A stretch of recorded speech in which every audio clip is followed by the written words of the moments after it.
Por la señal de la Santa Cruz de nuestros enemigos, líbranos, Señor Dios nuestro, en el nombre del Padre, del Hijo y del Espíritu Santo.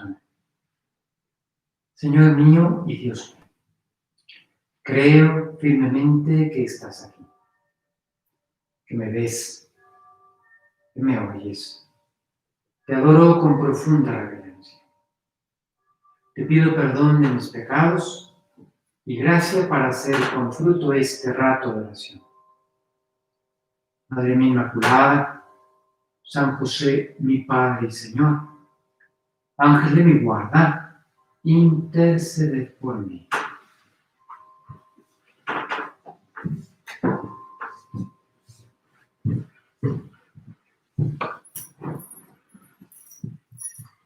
Te habrás fijado en cómo comenzamos nuestra oración ahora, hace un momentito, que es como lo solemos hacer siempre que tenemos una meditación como esta.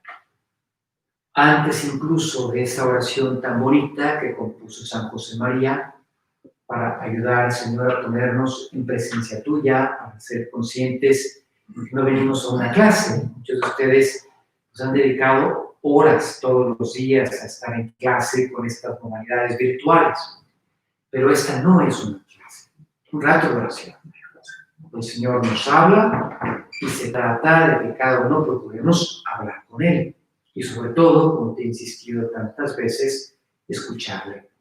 Y por eso San José María acuñó esa oración muy práctica para ponernos en presencia del Señor. Pero antes incluso de rezarla, dijimos en el nombre del Padre, y del Hijo y del Espíritu Santo. Es un gesto aparentemente muy sencillo y que sin embargo simboliza, sintetiza, resume el misterio más importante del cristianismo. El misterio de cómo es Dios en sí mismo. El calendario litúrgico de la Iglesia prevé que después de haber celebrado la Pascua, 50 días para empaparnos de la alegría de que el Señor está vivo, de que ha resucitado, de que su resurrección es causa, anticipo, prenda, seguridad, de que tú y yo también resucitaremos. Ese tiempo festivo termina con Pentecostés, la promesa de Cristo. Yo les enviaré de junto al Padre otro Consolador. Y lo hemos celebrado el domingo pasado. El Espíritu de verdad que nos va a recordar lo que el Señor nos ha enseñado. Si queremos conectar con Cristo, solo es a través del Espíritu Santo. Si no, no. Podrías tener una enciclopedia en tu cabecita de quién es Jesucristo, qué dijo, pero no conectarías con Él realmente, si no es por el Espíritu Santo. San Pablo lo dijo, una de las lecturas de Pentecostés. Nadie puede decir Jesús es el Señor, es decir, una profesión de fe en la divinidad de Cristo, si no es asistidos por el Espíritu Santo. Pues 8 días después de celebrar la venida del Espíritu Santo sobre la Iglesia, que es como el inicio solemne de la Iglesia, la liturgia nos pone a nuestra consideración el misterio central de la fe cristiana. Y lo primero es agradecerle al Señor. Señor, qué bueno eres, que has querido comunicar, compartir tu intimidad con nosotros. Es un misterio profundísimo.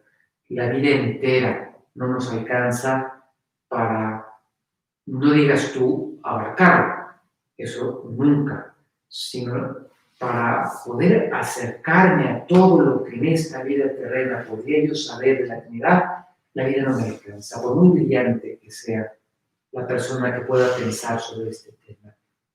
Pero Dios es tan bueno, Dios es Padre, que me comunica su intimidad, al menos que la conozca.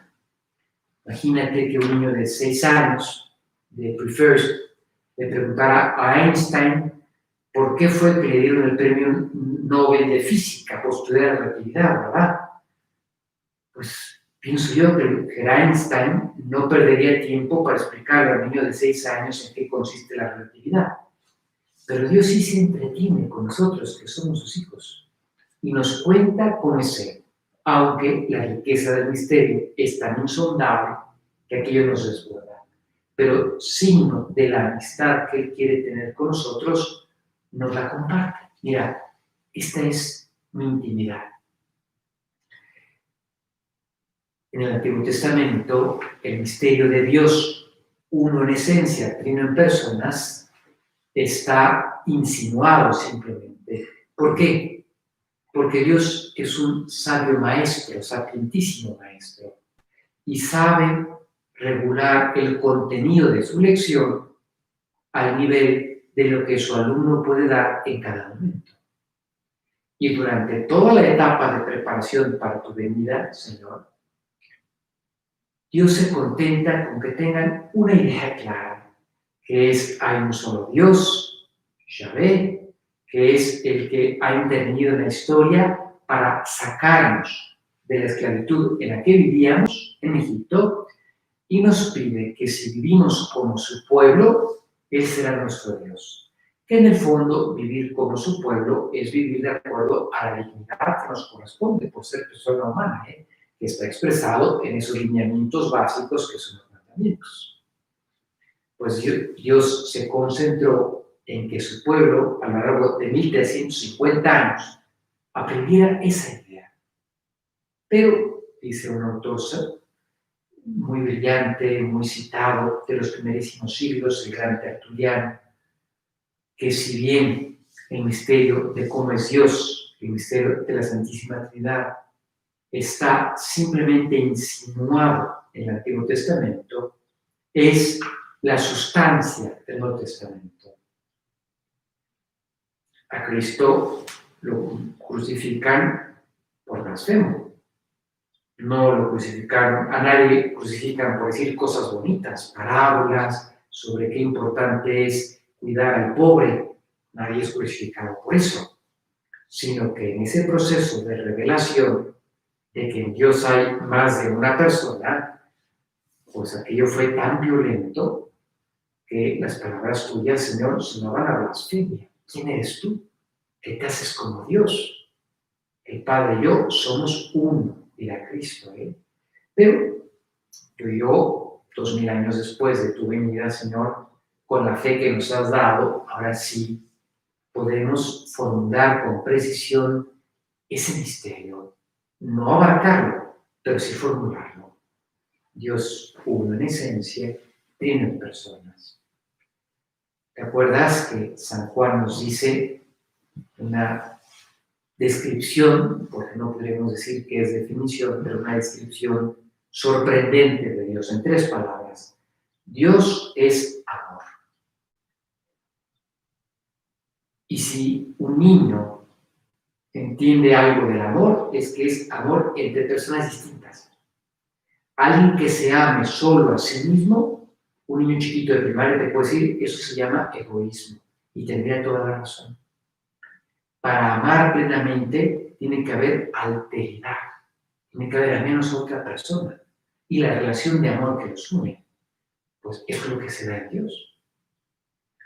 Cuando vino el gran San Juan Pablo II por vez primera a este país, enero del 79, a una reunión de obispos de América Latina en Puebla de Los Ángeles, decía San Juan Pablo II que en su realidad más profunda, Dios no es un ser solitario.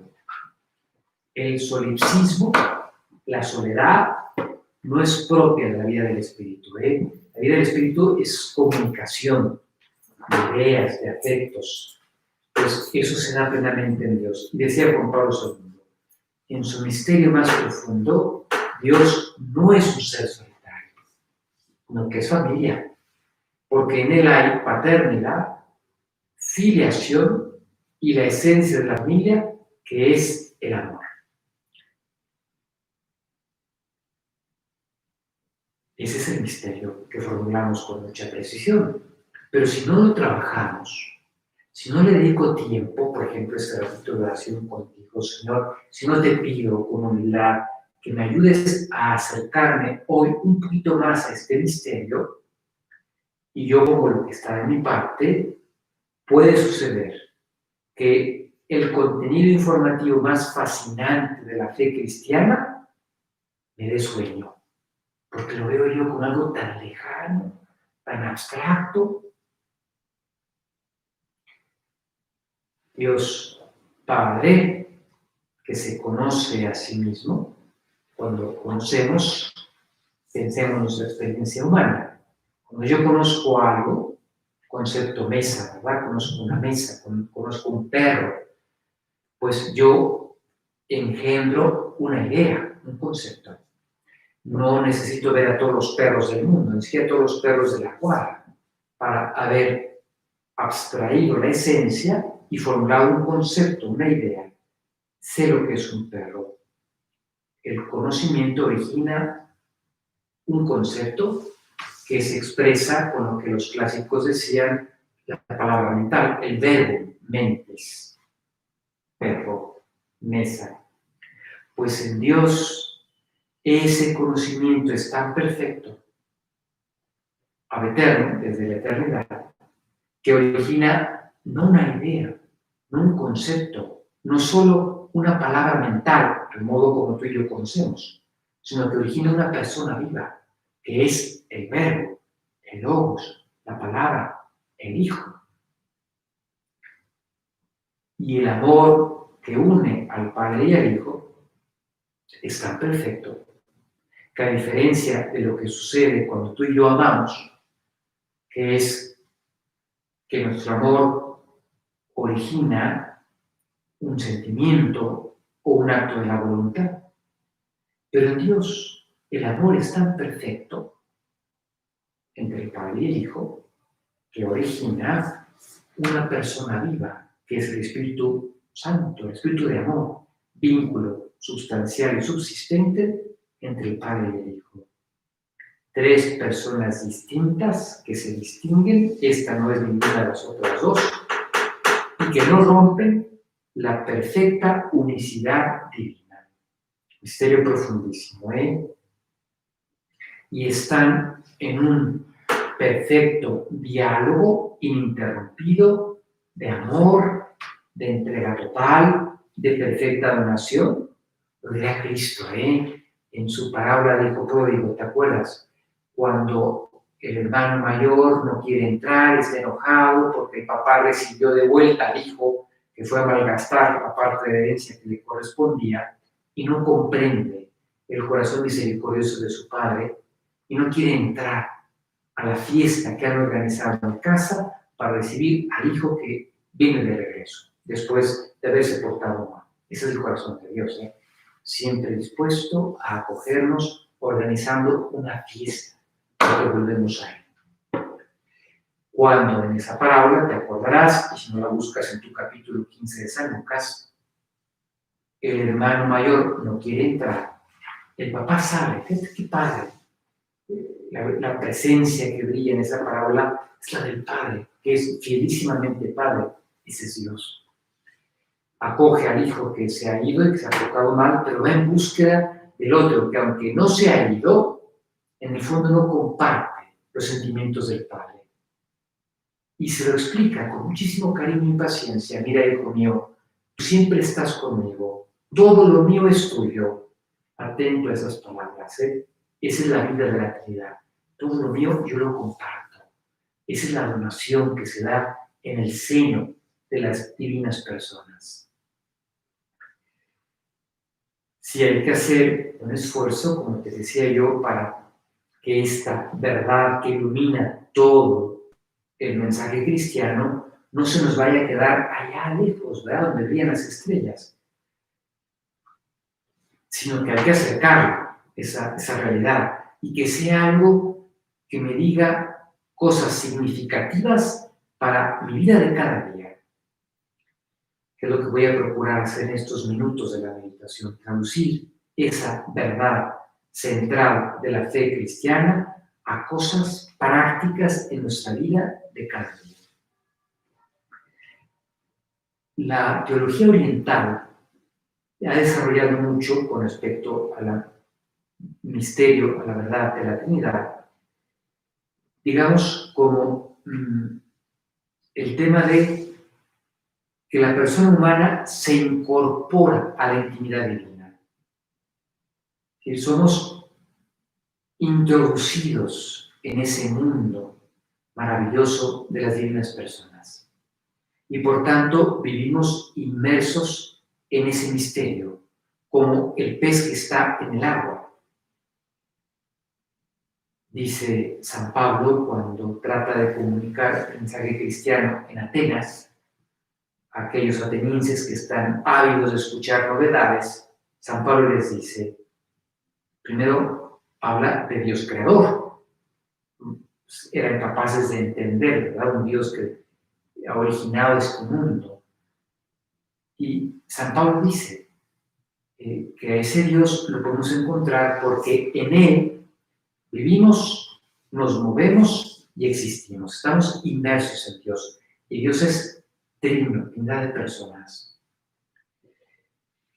En las apariciones de Nuestra Señora en Fátima, en el corazón de Portugal, en 1917, al final de sus encuentros con la Señora, ellos tenían una probadita del cielo y cuentan que se veían rodeados de una luz que los envolvía, en donde se veían a ellos mismos metidos en Dios.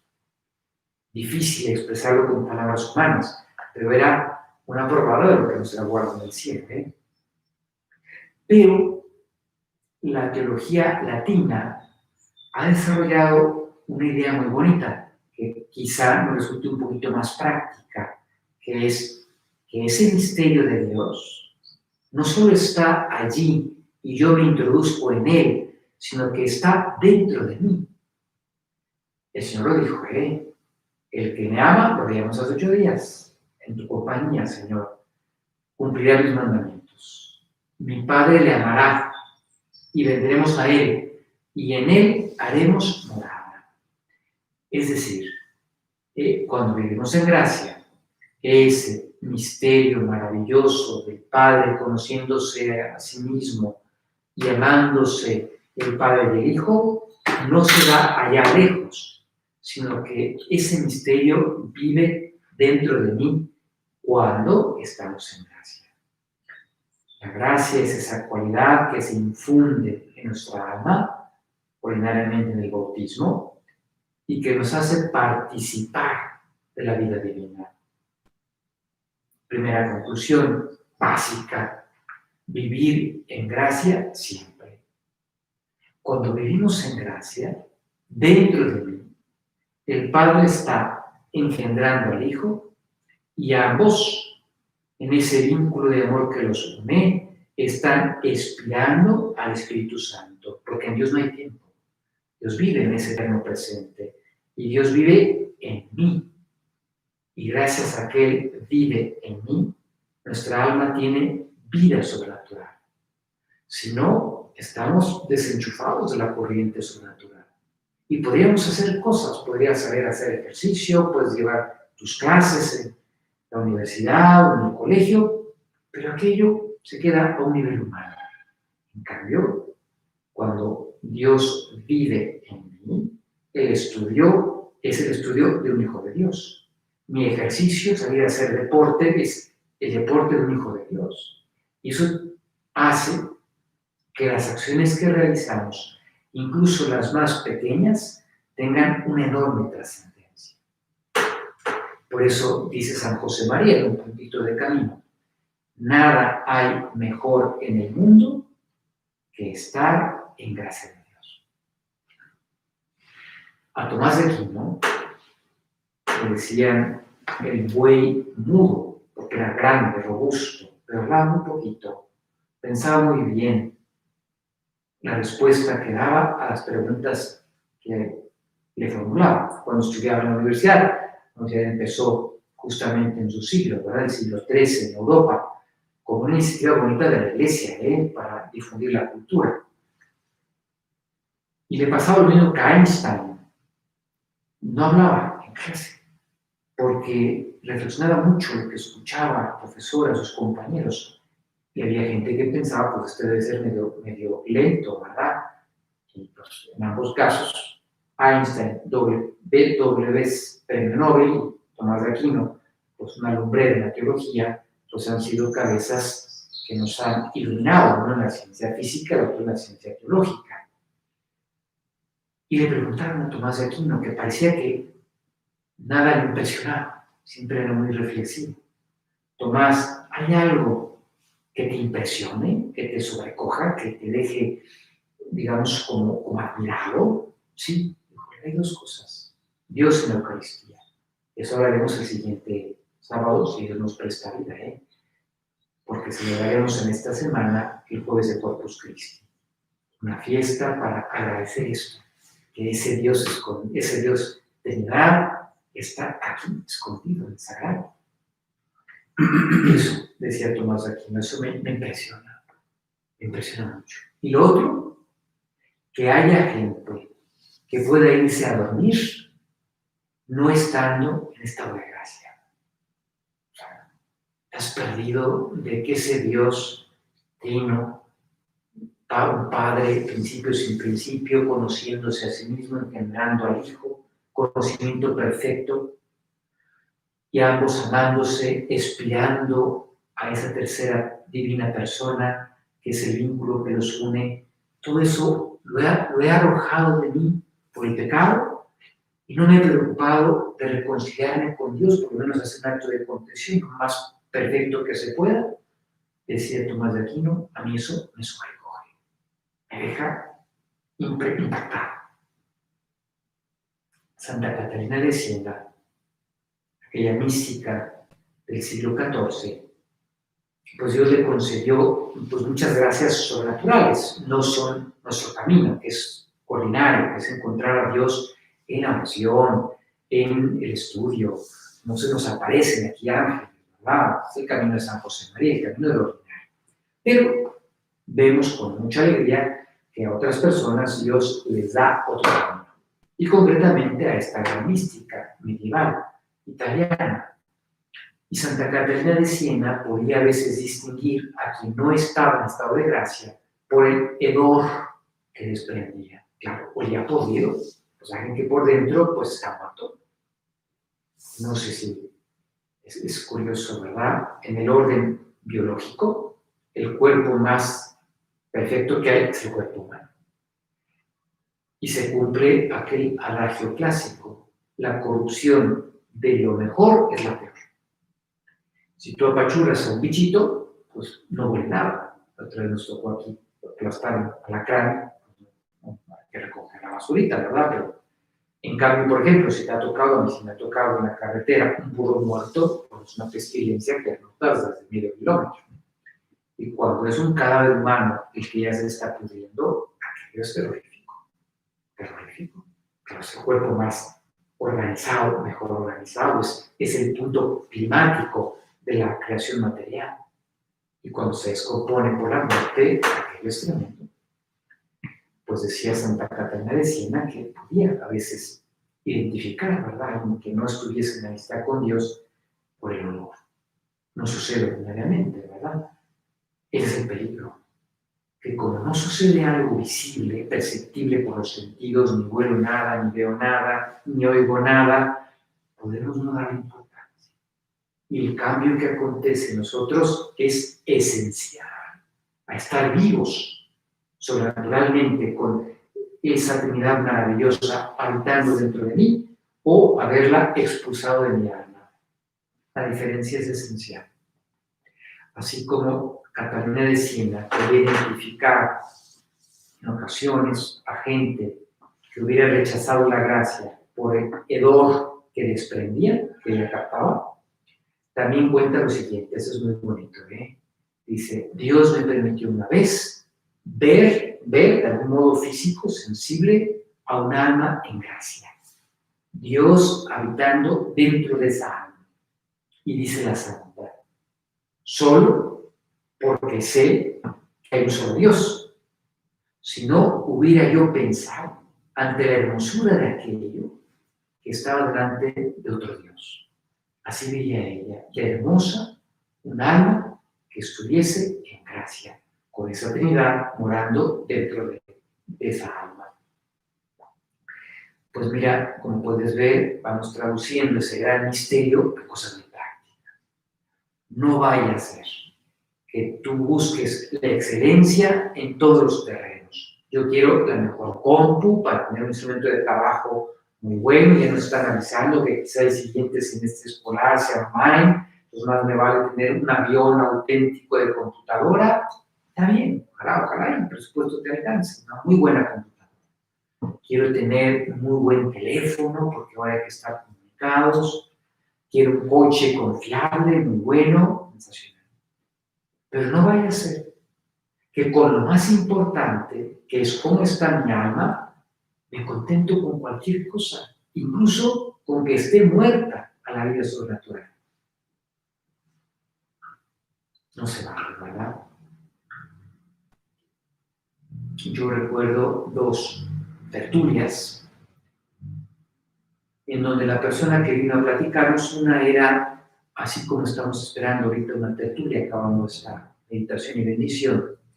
Una vez estando en Guadalajara, invitamos a un chico que realmente nos platicó de una experiencia que había tenido, contó de varias cosas, pero la que más me llamó la atención a mí era que habían irrumpido en su casa unos delincuentes, lo tenían encañonado y él pensó que lo mataron esa tarde, esa noche. Y se dio cuenta, pues, que no estaba confesado, que tenía tiempo de no cuidar su alma. Y pensó, pues, por su cabeza, pues aquí ya no solamente tengo el peligro de perder la vida temporal, sino la vida eterna. Y lo contaba con una claridad a aquellos chicos que a mí me impresionó. Claridad teológica de cómo es el tema de la vida de la gracia y su claridad existencial para expresar el drama que le sucedió a aquello. Y otro relato fue algo parecido. Estábamos en tertulia, en un centro de la obra en Guadalajara, y llegó una chica, que era la esposa de un supernumerario joven, que había ido a recibir medios de formación a la casa, pero pasó la tertulia con nosotros, se sentó y nos contó que la habían secuestrado, había sido un secuestro express, y también pensó lo mismo. Oye, ¿cómo estoy en mi confesión? ¿Hace cuánto? Híjole, pues lo tengo descuidado. Y ahí nos lo dijo con sencillez. Esa era su preocupación. Tremendo, ¿eh? En una hija chiquita, la hija afortunadamente se había quedado en casa, solamente la habían levantado a ella, y le preocupaba más que dejar huérfana de madre a su hija, pues tenía la preocupación de ella. Oye, ¿cómo me voy a ir a la eternidad? Teniendo el alma como la tengo en este momento. ¿Cuánto vale nuestra alma, eh? Dice el cura de Ars. La idea es de San Agustín, pero el cura de Ars, digamos, como que la redondea y dice: ¿cuánto vale tu alma? Preguntémosle al demonio. Si después de 4000 años de arduos esfuerzos para tratar de perdernos para siempre, lo consiguiera, en el minuto final de esos 4000 años el demonio consiguiera su objetivo, él tendría por muy bien empleado cada segundo de esos 4000 años, porque me salió bien el proyecto. Impedí que esta alma alcanzara a Dios. Pues vamos a pedirle a nuestra Madre del Cielo, hija de Dios Padre, Madre de Dios Hija, esposa del Espíritu Santo, la persona humana con una relación más íntima con la Trinidad, sin lugar a dudas, que ella nos ayude a vivir siempre en gracia. Que si al final del día somos conscientes de haber ofendido gravemente al Señor, no nos acostumbremos, al menos un acto de contrición, lo mejor que podamos, poniéndonos en las manos de Dios, que están llenas de misericordia. Y valorar mucho que ese Dios, Padre, Hijo y Espíritu Santo, quiera morar en nosotros. Lo dice el Señor en la Sagrada Escritura, mis delicias son estar con los hijos de los hombres. Señor, qué misterio. Si tú dijeras, mi dolor de cabeza más grande es venir a estar con estos seres humanos que no valoran lo que les doy, lo entenderíamos. El Señor nos dice eso. Mis delicias están con los hombres. Pues que sea así, que al menos por la moral que tú y yo le damos a Dios, Él pueda decir que vale la pena ese deseo que tiene de morar dentro de nosotros.